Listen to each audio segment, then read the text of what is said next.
ఏర్పాట్లు బాగున్నాయి ఎక్కని.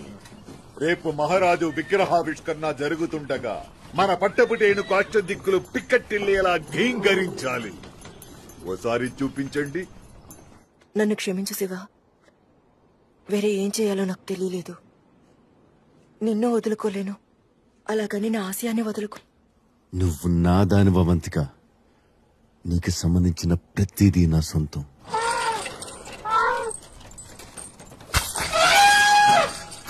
ఏయ్, ఏమైంది దానికి?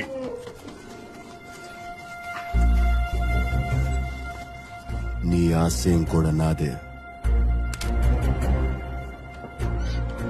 ఏమైంది? మన వాళ్ళంతా చనిపోయారు ప్రభు. అంటే అతను అక్కడికి వస్తాడని ఊహించలేదు ప్రభు. ఎవరు? ఎవరు?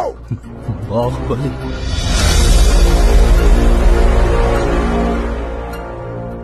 ఆ దేవసేన ఎవరో నాకు తెలీదు. నీకు కావాల్సింది ఆవిడ విడిపించడం అయితే నేను తీసుకొస్తాను. దయ్యం పట్టి మాట్లాడుతున్నావా? లేదు ప్రభు, బాహుబలి. నేను చూశాను. చచ్చిన వాడు ఎలా వస్తాడ్రా? వచ్చాడు ప్రభు, నా కళ్ళతో చూశాను. వాడు మన వాళ్ళందరినీ ఒంటి చేత్తో చంపేస్తుంటే ఆ నరసింహస్వామి స్వయంగా విచ్చేసినట్టు.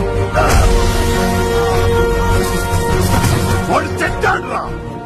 నేను చెప్పేశా. వాడి రక్తం కారి కారి భూమిలోకి ఇంకిపోయింది.